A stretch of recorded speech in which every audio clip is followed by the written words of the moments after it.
Alright, I guess we're live on YouTube. We're gonna be live on LinkedIn in a second. Yes, we will be. We will be.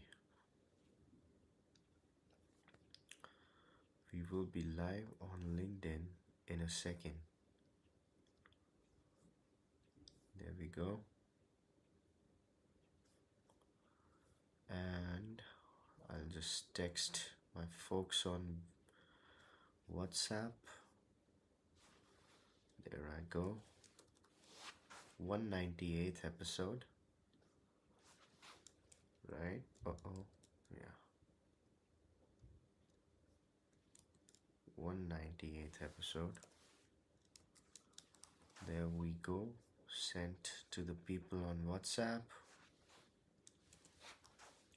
And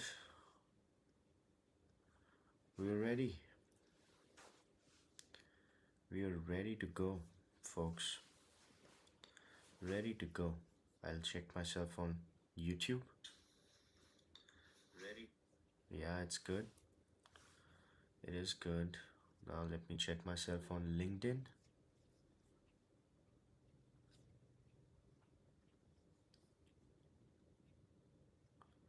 LinkedIn giving me some feedback. 8th episode. Yeah, it's good. It's good. Which means we are good to go. Let's begin. Let us begin. The show that we deserve. The show that we deserve. Right? Bum bum bum. Bum bum bum bum bum. Bum bum bum bum bum bum. Bum bum bum bum bum. Bum bum bum. The show that we deserve. Bum bum bum bum bum. Bum bum. Bum bum bum bum bum. Good morning, everybody. Welcome to Thinker's Frequency. We're having such a good time. This is the peak of human civilization. We're working so hard, doing such good work for ourselves, our parents, our kids, our siblings, our husbands, our wives, our friends, everybody. Well, not other people's husbands and wives, I hope. And just when we thought things couldn't get any better, like they couldn't possibly get any better, well, they just did. Call it divine intervention, folks, but things just got a whole lot better. Now we have Thinker's Frequency, our daily mental workout, our daily dose of insights and analysis that don't lead to paralysis right before we punch in. So let's continue with our journey of reading between the lines, things that are especially interesting and important in the world of business and finance. Let's go! Oh, but before we go, we gotta follow tradition, right? You know the tradition. You know the sweet and sacred tradition of the simultaneous sip. We'll all sip something together, and it'll bring us good luck, as it always does, without fail, every day. And all you need for the simultaneous sip is a cup or mug, a glass, a tank, a chalice, a stein, a canteen jug, a flask, or a vessel of any kind. Pour it with your favorite liquid. I like some hot water with black pepper in it. And here we go. Beautiful. Let's do it again. Wonderful. Delicious. Sublime.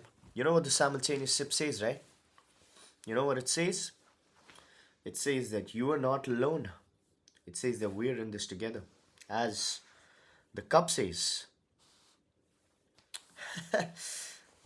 Gifted by our dear viewer of Thinker's Frequency. Mr. Tushar Tiwari says, found on YouTube recap that I'm the top 0.1 viewer of your channel. Well. Thank you so much, Mr. Tiwari. I mean, I got a few messages from people who regularly view Thinker's Frequency, right? And they told me that I was their number one channel on YouTube, and I was so so embarrassed. But yeah, that's that's sweet. I guess that's great, right? Thank you so much. I hope it's valuable. I hope I don't waste your time. I hope, hey guys, welcome to my YouTube. This is not what I do, right? Same here, says Mr. Sumanth Kumar. Well, thank you. Thank you so much, folks. I hope it's valuable though, right? So let's begin the analysis for the day. Do you know what happened with US, folks? US came out with its quarterly reports. 4.3% growth. 4.3, right? Expectations were 3.3. They overkilled it. They said 4.3. They've done exceedingly well. Everybody's very, very surprised with what's happening in US, right? Low inflation, high GDP growth, a great stock market. The tariffs have led to a lot of earnings for the government. Essentially, all the economists, like 10,000 economists, all of them were wrong about tariffs and their impact on the economy. Everybody was wrong. It seems like Trump and a few of his. There was a post on Twitter which said that it seems like an 80-year-old reality TV star and a bunch of his Alabama University graduates have beaten the 10,000 top economists of the world when it came to the economic impact of tariffs. And it's true. And it's true. They've proven everybody wrong. 4.3 is not a joke, folks. 4.3 year on year is huge, right? Now let's contrast this to what India is doing, 8.2. And what India is doing has gotten some questions around the credibility of the data that India is putting around, right? So, because India's base year is still 2011-12. Now, Mr. What's his CEA, the Chief Economic Advisor, he is Mr. Anant Nagareshwan, has come forward and said that we are not fond of the economic data points that are supplied by some of the developed countries. They believe in chain price index. We don't believe in price index. We believe it has a lot of flaws. With all economic models come some faults, and I'm sure we will have our own limitations as well. But if the data is transparent, uh, very, very corroborated and passes the smell test, it means it does well. We don't believe in chain price index, but these countries do, and their data, the sanctity of their data is less than what we provide, he claims, and he said that we are doing well. So if you look at India's 8.3 and US 4.3, you've got to look at how they calculate what is the way they come out with these numbers, right? So India has a fixed year when it comes to GDP growth calculations, right? They have a fixed year. So their base year is 2012, 2011, 2012, and basis that year everything is calculated year in year. And then there are periodic revisions to that base year. So let's say if you started with 2011, 12, you're gonna change it to 2022, 2023, right? Now, after 10 years. So 7 to 10 years, you change your base year, and basis that base year, you give every number. That's what India does, right? What US does is the chain price index thing where it basically renews it every year. So the prices are renewed essentially. The base is renewed every year. So you have like a consequently growing base. That's what they do. So though it's statistically more elegant, however, it has serious limitations because if you're changing the base year every year, a lot of it, crests and troughs get evened out. So the recovery seems much sharper, the decline seems a little more, benign, and so on and so forth. So chain price index has its deep flaws, and what India does has its slight limitations. But definitely, Indian model is more robust when it comes to the chain price index play, right? Credibility, it's more credible, it has a little bit of restraint, and it works in India's favor also because there's a lot of informal activity, right? And the data quality is slightly unequal, and there's a lot of informal activity. US, on the other hand, is slightly, more formal, much more formal, right? So base years are not periodically updated in India, and they are periodically updated in US. So that's the chain price index play. But what the beauty is that US has essentially proven, like the Trump administration has essentially proven all of these economists wrong about the tariff impacts and so on and so forth. And that should tell you something about the quality of experts, right? A lot of expert worshipping happening all the time. This should give you an idea about authority bias and the quality of experts. Just one second, folks.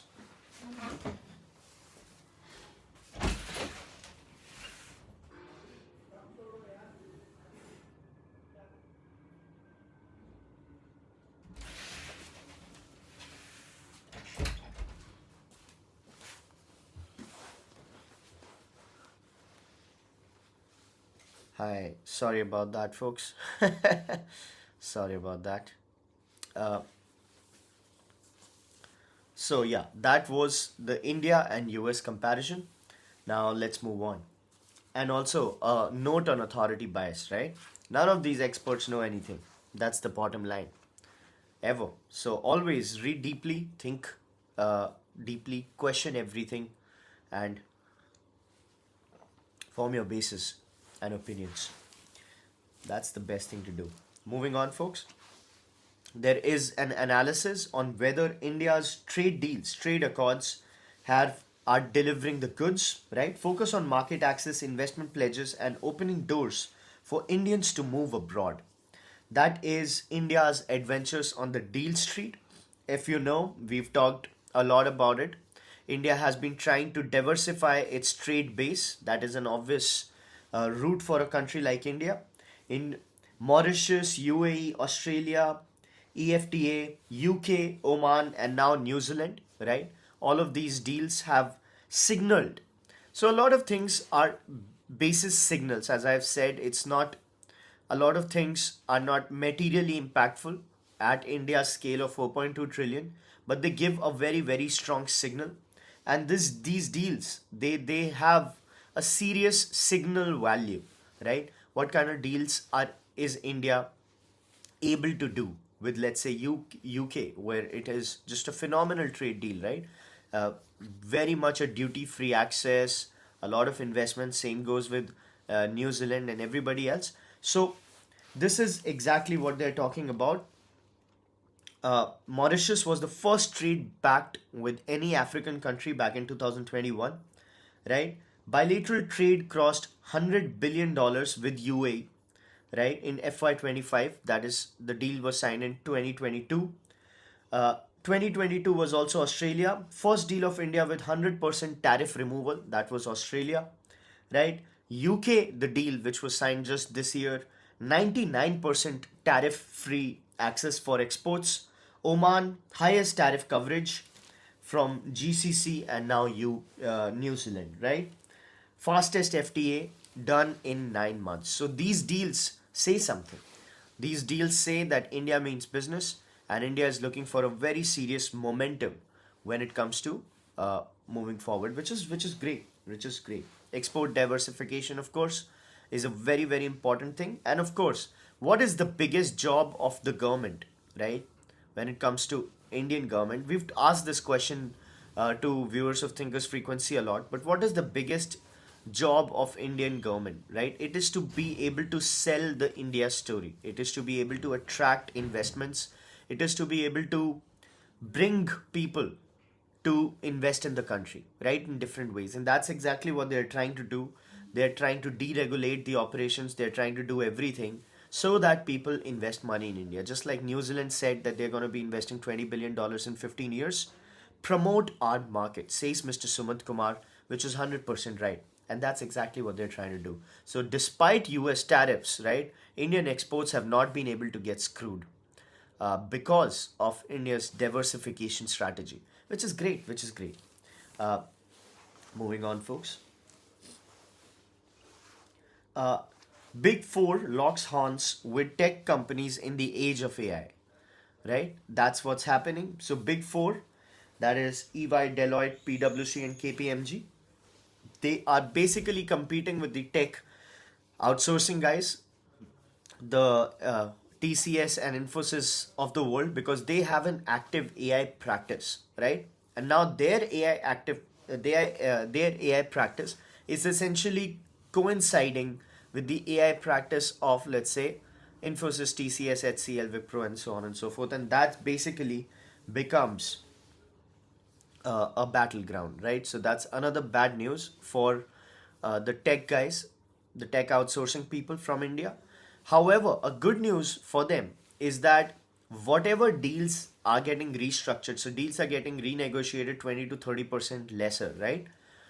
So let's say if they were being able to get a $500 million deal, they're now being able to get $400 million deal. That's hard because their cost optimizations and so on and so forth.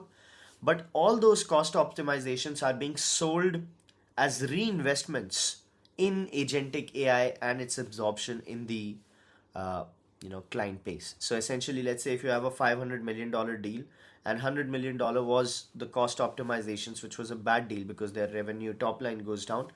The rest of that money, essentially, they are building AI solutions for those companies and keeping the revenue intact. So that is an interesting strategy of whatever is happening when it comes to these IT services players. However, times are deep, times are tough, as discussed many times.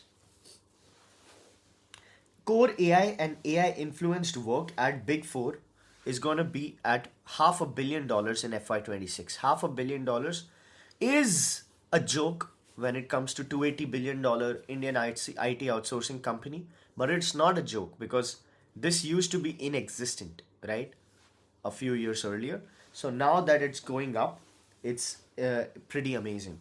Core AI projects about 25 to 30% of tech consulting mandates, which is why these people are going up. So that is gonna be a paradigm shift. So if you look at the Indian IT, it's getting hurt by GCCs at one point, right?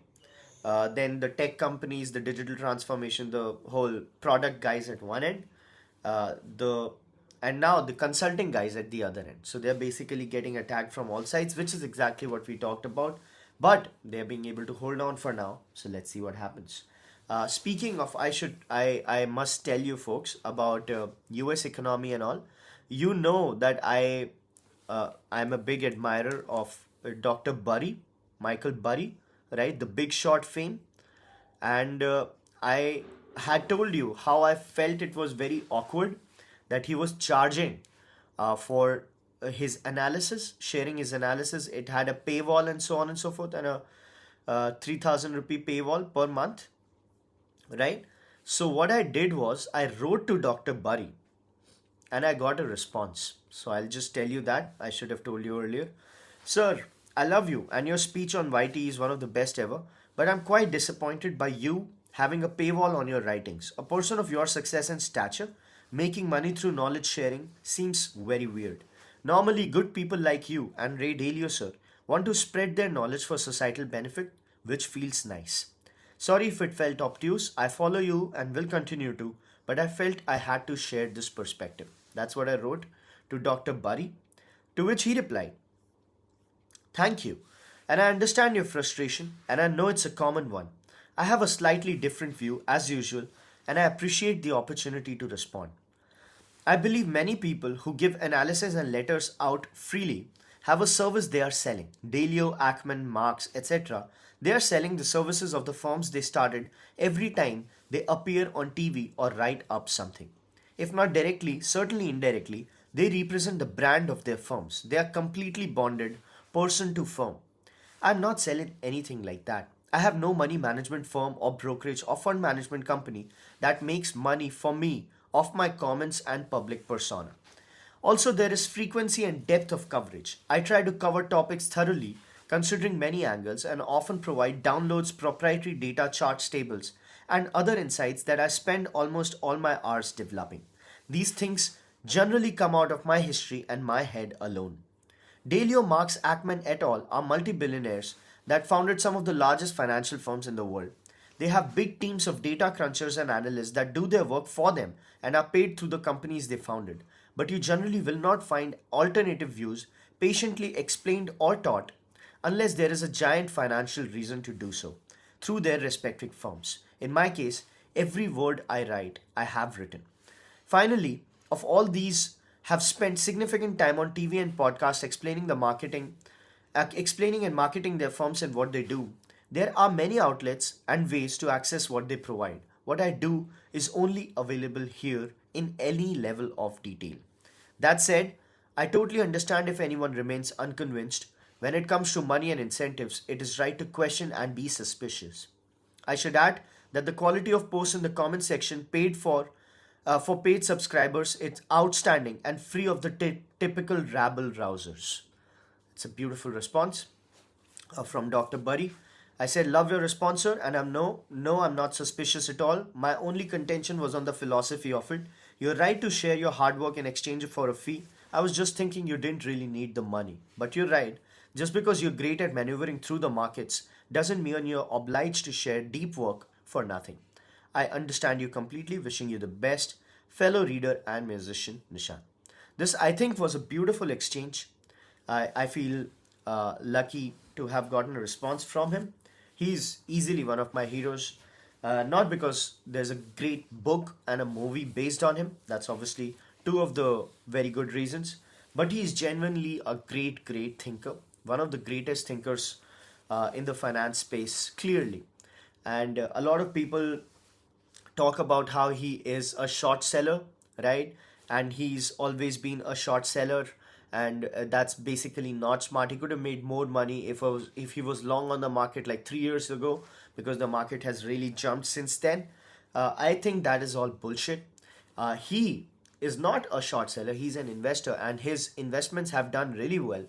And after the big short of 2008, when the markets bottomed out in October 2008, right, and up until March, he came out with the letters he sent to his investors talking about buying at that time. So the markets had literally cratered and bottomed out in 2008, October to March. That's what he wanted to buy. But the investors didn't agree because they had had enough and he closed his fund.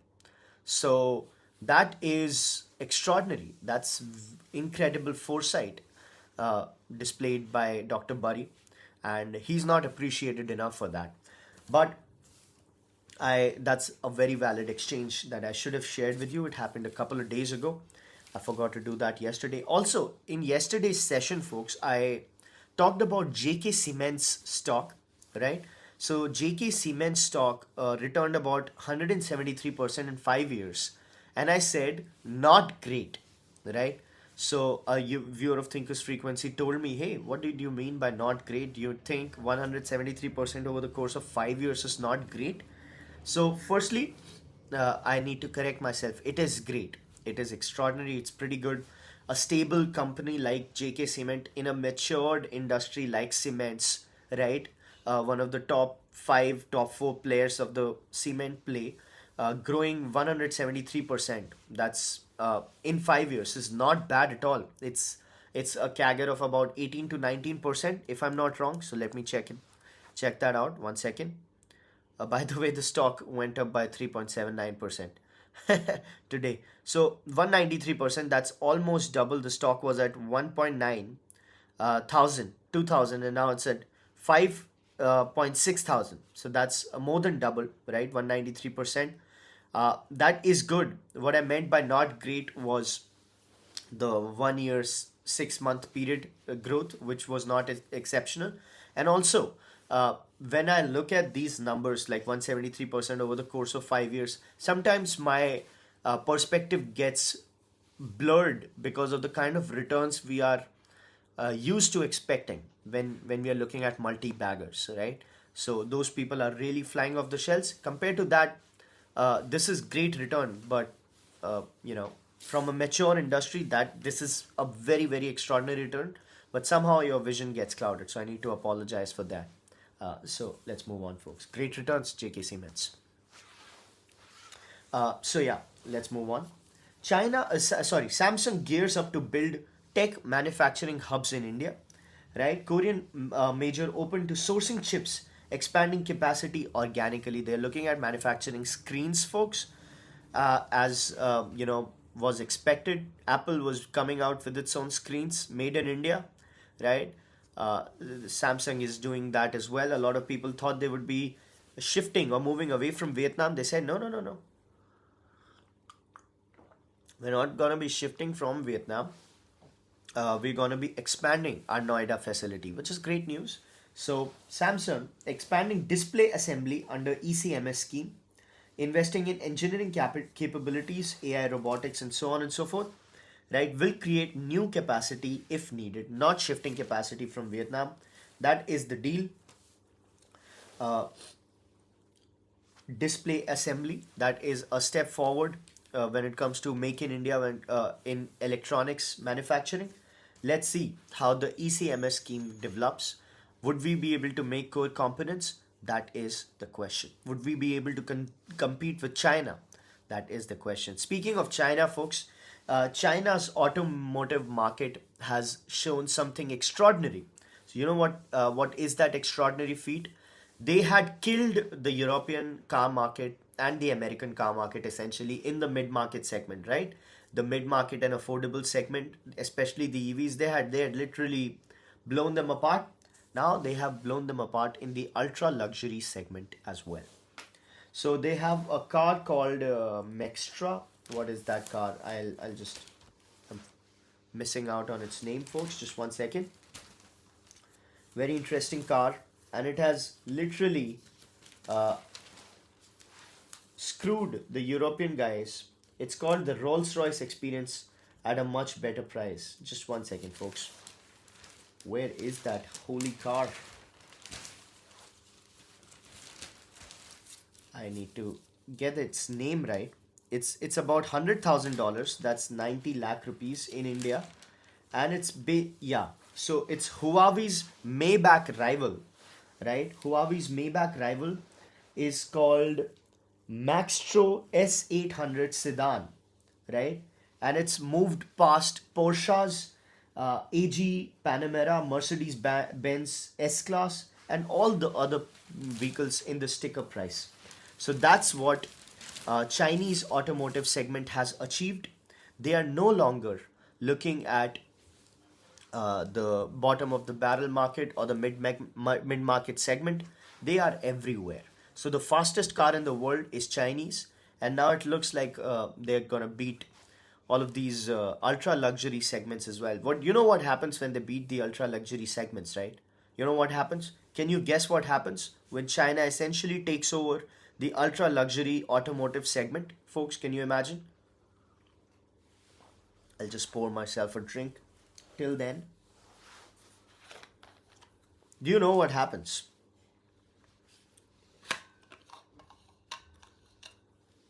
Can you guess what happens when China essentially takes over the ultra luxury segment of cars as well, which was the domain of Germany until now? Mostly Germany, not even US, mostly Germany. You know what happens? Mostly Germany and Europe, but mostly Germany. Germany gets screwed, says Mr. Sumanth Kumar. Absolutely. So, what these people were hoping for was that the ultra precision manufacturing stays with them, right? What the bottom of the barrel, the bulk, the volume game goes to China. Now, China has come for them, come for the top of the pyramid, right? We discussed the ASML situation. China has come for it, and now these guys are done. Now, these people will have nothing to fight with. They will be eclipsed on every angle, and they won't be able to compete at all. At all. You know what happens? After that, now they will become the sanctioned gardens of the world instead of US. So what these people had been saying until now, what sanctions are bad, tariffs are bad, right, free economy and so on and so forth, because they were in a way benefiting from that. And the way they sold out their countries, the McKinsey types, right, when they essentially planned the whole deglobalization thing, they sold out their working class population, sent their factories abroad, did whatever they kept the high yielding work to themselves, right? The top of the pyramid stuff. They asked poor people to learn to code. All of these assholes, now they're going to be back to the tariff situation because they'll have no way to compete, and to protect their industries, they'll do whatever is necessary. So that's what's going to happen. New era in a car market, and even in India. If not government intervention, the China would have taken over the whole market as well. Exactly. So if not for government intervention, Indian car market would have been dead, right? That's the degree to which China has evolved, and why it could evolve was because the West made it evolve. So the West essentially led it to evolve in that particular fashion. So they handed it on a platter with them, to them. They killed their manufacturing. They put their manufacturing in China. They didn't have China open its markets, right? China kept its markets closed. It manufactured everything that was getting made, right? And it just shielded its market from the biggest technological paradigm, which was the internet, right? As soon as internet came along, they were very, very strict about how internet companies could operate in their country. No Facebook, no Google, no YouTube, right? They built their own giants. That led to second order effects and some expertise in the whole tech game, right? Electronics manufacturing was already happening. They kept learning. They did all the IP theft very, very openly. So whatever these people were manufacturing in China, they saw Chinese companies doing the same thing, and they didn't respect copyrights, they didn't respect intellectual property, and so on and so forth. And as that happened, you know, gradually they climbed the pyramid, and now they're gonna bite everybody's butt, and nobody will be able to do anything about it. That's what happens, folks. That's what happens, right? When you sell yourself out. Moving on. Speaking of intellectual property, India is also filing a lot of patents, right? There is news about how India's patent filing is going up, right? I will be very, very honest with you on the whole patent paradigm. Most of it is a sham. Most of it is just absolute BS. People think that filing of intellectual property is a proxy for some real science happening, but that is bullshit, right? Patents are essentially most of them are usually CV markers for the academia and the essentially industry people. So Nishant Mittal, let's say I want to position myself as a scientist. What do? I file some useless patents, right? Now, patents, just like publications, just like all of those things that are to build credibility around a person, that is what majorly patent filing is. Patent filing without commercialization is just fugazi fugazi, right? You could file 5 patents, and if you've not commercialized any, it doesn't mean anything. So a lot of people just correlate patent filing and commercialization, right? And actual technological progress. I'll say it has almost nothing to do with it. It has certainly got something to do with it, but it's almost nothing, right? That's how much I'm anti the whole patent counting spree. So people think that, oh, a lot of patents getting filed. India is finally moving up the chain when it comes to research. Come on, come on, come on. Okay, moving on, folks. A lot of used phones sales are happening in the country. That's okay, that's fine. Smaller seed investors reap bumper harvest on departure. So this is a report on how smaller funds like K Capital, 341, and so on and so forth, all these people are getting serious returns when it comes to companies that are going public. And even before going public, a lot of secondary transactions have led these companies to have great returns. Multifold returns for VCs on exits in 2025, preferably through secondary deals amid IPO wave, signals maturing monetization outcome. Right? So VCs can only earn if a company goes public or it gets acquired. Right? The third way is the secondary transaction when a bigger VC comes and buys their share out. That is helping the VC ecosystem churn the money. Right? So that is good news, of course. That is not bad news at all. Let's move on.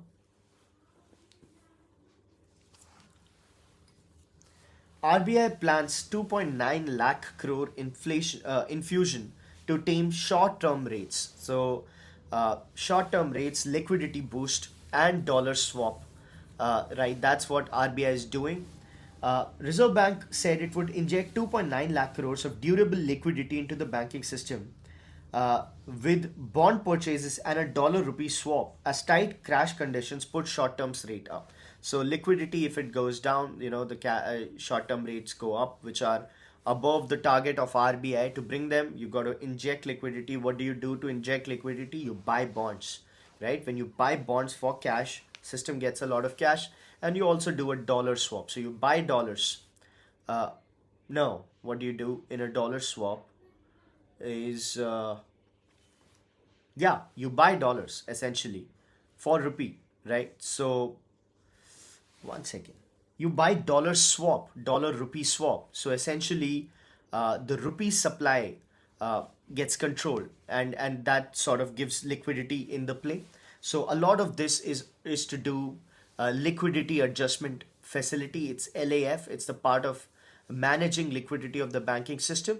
More liquidity, and so it's a two-way street, right? You can't have a lot of liquidity because then the rates start falling and then it becomes a problem, and you also can't have a liquidity crunch because then the rates go up, and if they go up beyond your target range, then the whole rate cut exercise becomes useless, right? So it basically odds that out, balances it out, and when it balances it out, it's good. So that's what these people are trying.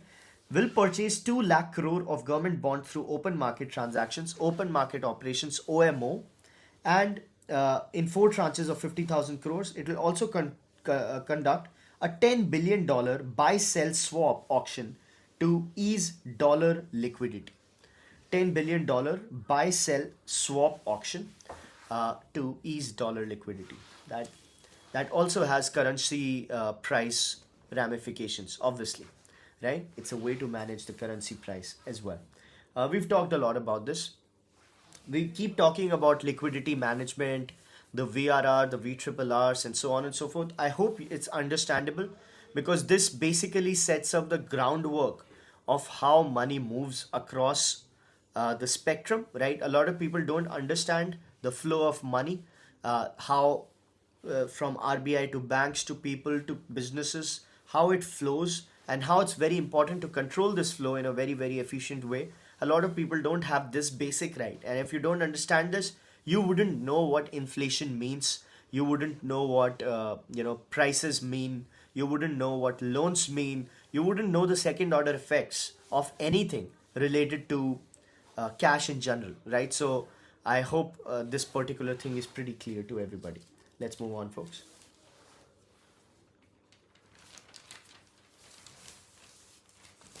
Because in the WhatsApp university play, if you look at all the people, the kind of stuff that goes out, right? Even in business and finance ecosystem, the kind of stuff like I read somebody sharing on WhatsApp that they did the Shanti bill, and now Adani is coming forward with the nuclear power. They sold out to Adani. It's like, how can you be so dumb, right? It's so transparently dumb that it's unbelievable. But anyway, moving on, folks. HCL buying Jaspersoft in $240 million cash deal. Obviously, a lot of action coming from Indian IT as a means to pivot from the situation. Moving on. Samsung unit set to buy ZF Arm for $1.8 billion. Harman, the company controlled by South Korean Samsung, is buying driver assistance business from Germany's ZF Group for $1.5 billion, 1.5 billion pounds, that's $1.8 billion. That is also very necessary. Let's move on, folks. India's IP filing surged 20%, 7.5 lakh on innovation momentum. That's what I clarified. Don't read it as innovation momentum. Everybody is an Einstein on YouTube. It's not even, says Mr. Sumanth Kumar. Well, I don't have a problem with anybody being an Einstein on YouTube or anywhere else, Mr. Sumanth Kumar. It's just that we should be protected from that kind of knowledge or bad knowledge. We should know how things happen. We should be very well researched so that at least people fall for all sorts of information, and they will continue to do that. But we, our protected circle, our friends, family, everybody, they should know how things happen in general, right? And in a very, very deep and very intelligent way. That's the only thing we can do, because if we don't know how this whole thing operates, right? How what RBI does essentially, people come and say all sorts of things, and we'll end up believing them, and that will be very very bad, right? That will be very bad. Let's move on, folks. Investors seek independent advisory for nuclear power. We've talked about that. Uh, India Inc. needs to push up capex instead of keeping cash on books, says EAC PM Chairman S. Mahendra Dev. That is an ongoing discussion, as always. India is going through a golden period. India's Goldilocks zone of high growth and benign inflation is an opportunity for private capex to invest. That's what is being said. Government has steadily increased capex as a share of total expenditure to crowd public capital. So why? What does that mean? That means that it's not just private capex being asked in a silo. What they're doing is that they're crowding out private capex, supporting it with government capex. So essentially, things can couple, right? If things can couple, the risk of the private capex goes down, and the value of that capital gets multifold. So becomes, you know, it sort of multiplies. That's what it means, and that's obviously something that we've been talking for over 190, what, how many days? 198, is it? 198 days, right? We've said that almost from the first day itself. Let's move on, folks. Investors buy budget season pass, railway stocks pick up speed. Shares gain on hopes of higher allocation and infra spend. So a lot of hopes from railway stocks, because the budget is going to be heavy on the railways. Railways, as we know, are very important. You know why railways are important, right? Can you guess? Can you give me a cheer on why investing in railways is very important for India, especially at this stage of the country's growth? Can you go? Railways. Why are railways and investment in railways more than required to push India's growth from where it is right now? We know that, and I want you to say, come on. Logistics. Oh, thank you, Mr. Sumanth Kumar. You're so right. Railways are the fulcrum of the whole logistics play. We need to decrease the logistics spend of the country, right? As we decrease the logistics spend, we are gonna be moving faster, which means we are gonna be moving money faster. Money turning around more will be leading to a multiplication factor. It'll lead to more jobs, more consumption, and so on and so forth. It'll reduce the turnaround time for everything, and also it'll be more efficient to do business. There'll be more incentives to create stuff now that more logistics is present, and railways are operate at a 1.93 rupee per metric ton per kilometer cost, while roads are at 12 rupees approximately, and airfare is at 66 rupees approximately, right? So investing in railways makes even more sense now. It always did, but more sense now, because now we have more manufacturing picking up, right? And as more, so that's why this railway stocks are picking up. RVNL and all of these guys, Titagarh, Jupiter, and so on and so forth. They went up. Jupiter went up by 8.1%, and Titagarh went up by 2-3%. RVNL went up by 2.8%. Railway stocks looking green. You know another sector which is gonna be green, right? Because of the budget session. You know which one is it? You know it. Come on, say it, folks. Can I get a cheer on this? We've talked about this. That is also a very key sector for the country, right? Which one is it? Can you guess? I think you can. I think we can. Defense, says Mr. Abhishek Sharma and Mr. Sumanth Kumar. Correct. Defense, says Mr. Tushar Tiwari as well. So these two sectors are direct beneficiaries. Now, second order effects are a deeper discussion, and that we can try on, right? But it's these two things are really, really important. So let's see how the government takes them up. Speaking of prices, folks, did you check gold?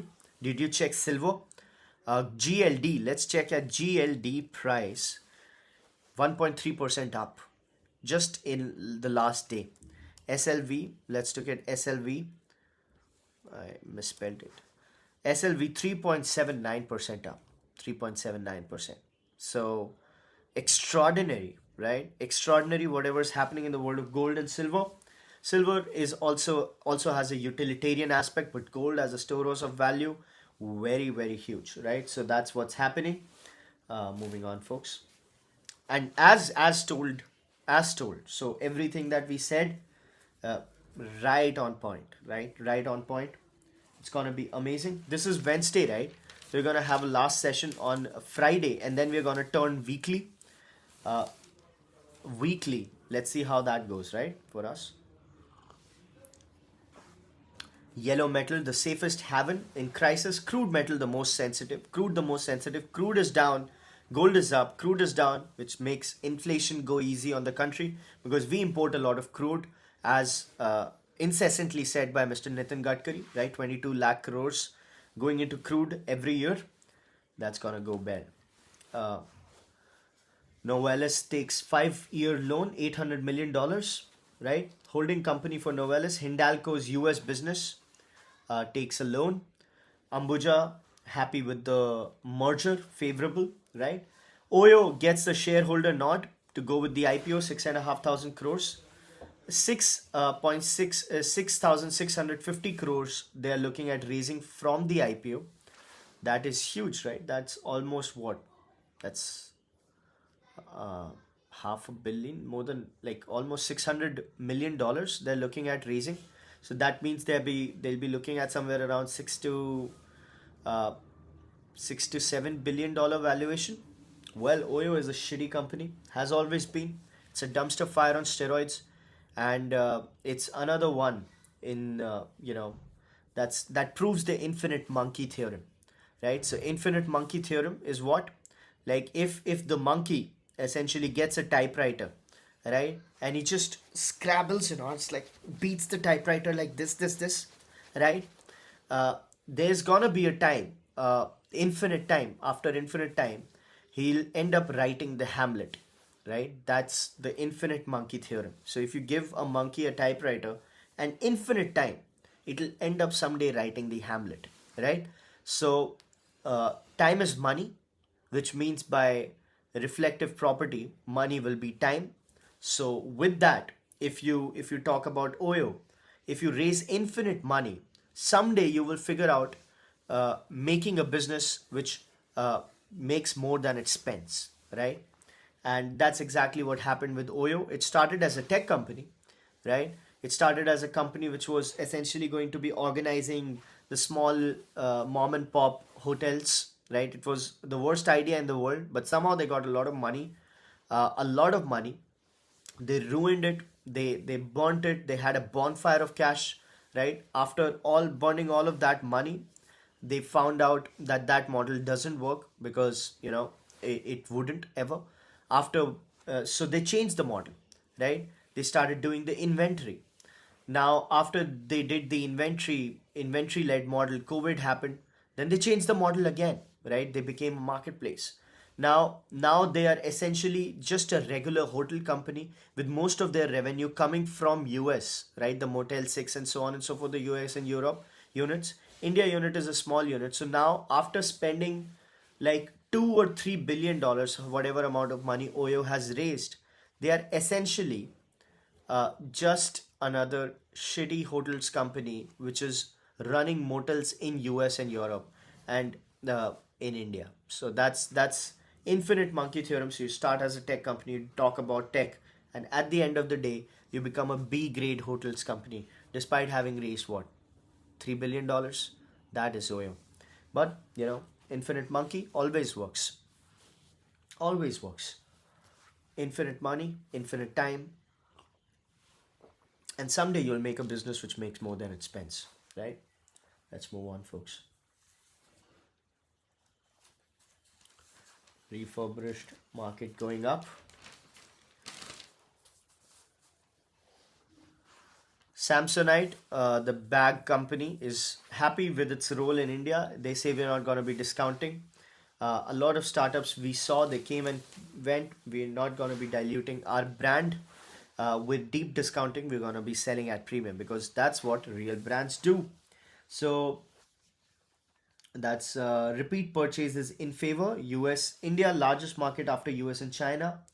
Sales grew up 8.5% quarter in the September quarter. Share is Samsonite 60%, Camelland 20, American Tourister is also a brand owned by this particular company, and that's exactly what's happened. Moving on, folks. Tata Motors going heavy on electric vehicles. That's no surprise to anybody. Moving on. Hyundai has inked a premier partner deal with ICC. We've talked about how dealing with ICC was a very big problem, right, for everybody, the broadcasters, the people. But now Hyundai has signed a deal. Let's see what happens to those guys. Rail land body gets 2.2 crores, 2.2 thousand crores bid for 2.5-acre Mumbai land parcel. Mahalakshmi plot fetches the highest park for long-term lease rights. So that's another of NRE, non-revenue, I mean, non-travel ways of railways to earn money. The Railway Land Authority has received highest ever bid. Let's move on, folks. Delhi is looking to bring back EV subsidies to tackle pollution. Draft electric vehicle policy to be released in a fortnight with public consultations.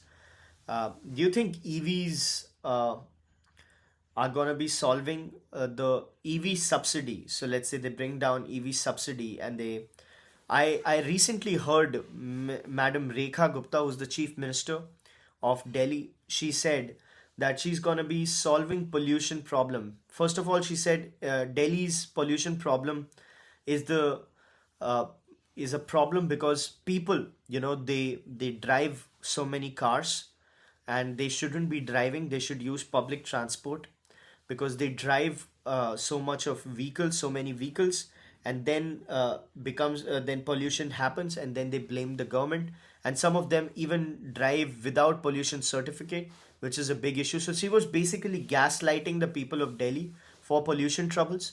And then she said you got to use Delhi's public transportation. And then she started saying something sensible, that we've done EV buses. By the end of this year or a few years, we'll have all the buses running on EV, which will clean the air a little, right? And she was basically gaslighting the people of Delhi for using public transport.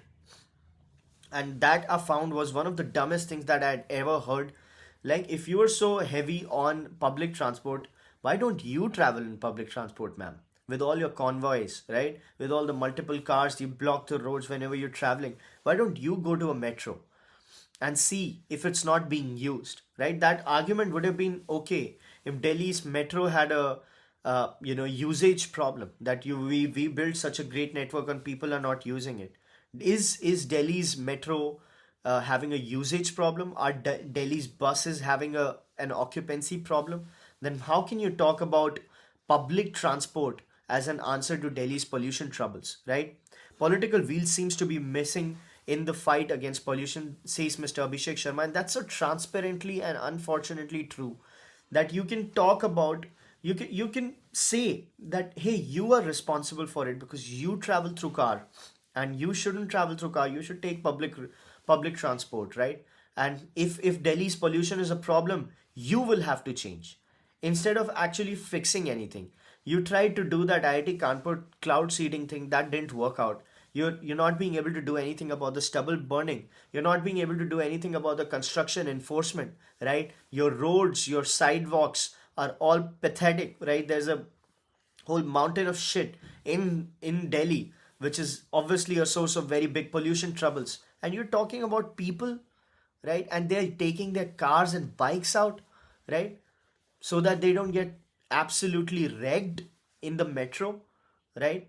That's just unbelievable. But they are basically looking at bringing back EV subsidies. These idiots. Not sure if it's a meme. They plan to ban tandoor for pollution. So that's Mr. Tiwari. That's Mr. Tushar Tiwari. That has happened in the past as well. So every year, they ban burning of coal in the restaurant fraternity to tackle pollution. So that's a usual practice that's been running on since like 6-7 years in Delhi now. from November to December, they talk about, so all the tandoors, they burn coal, right? So they talk about not burning coal, and that's been running on forever.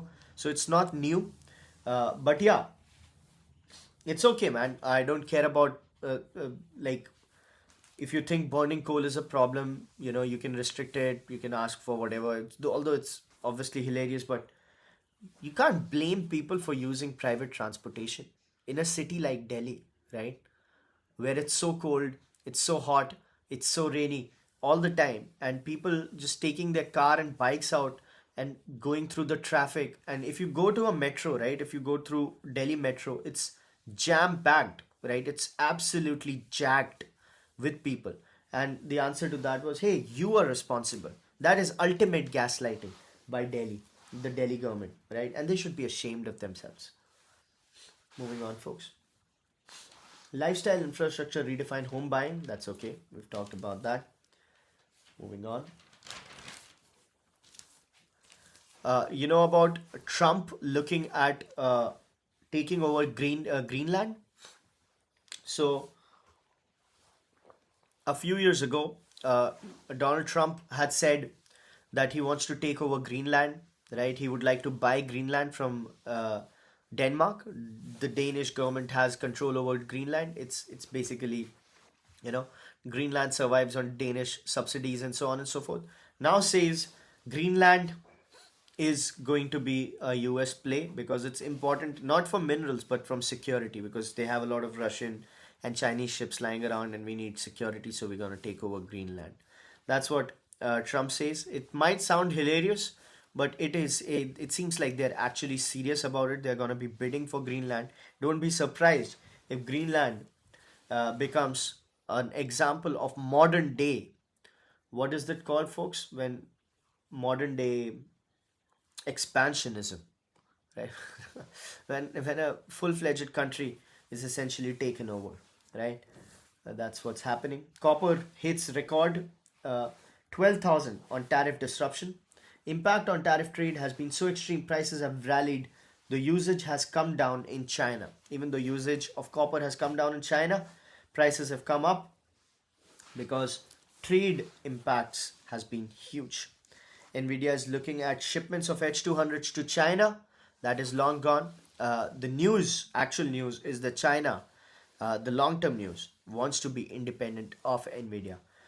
With that, we won't talk about, Israel, Hamas, Russia, Ukraine, Thailand, Cambodia, Afghanistan, Pakistan, India, Bangladesh, and everything else, right? No geopolitics today, folks. It gets depressing, don't you think? These things are not meant to be solved, is what I think, right? And with that, we come to the end of the 198th episode of Thinker's Frequency. Our daily mental workout, our daily dose of insights and analysis that don't lead to paralysis, right before we punch in. It's 9:27. We're gonna punch in anytime soon. I wish you a beautiful day personally and professionally. And I will see you tomorrow, same place, same time, hopefully. Right? I should thank Mr. Sumanth Kumar, of course. Thank you for being such a great patron. Mr. Tushar Tiwari, Mr. Abhishek Sharma, and everybody else who joined. Not many comments today, it seems. Yeah. But I hope you had fun. I hope you learned something. I hope it was fun for you. I learned a lot thanks to you. Right? With that, please take care. Bye bye.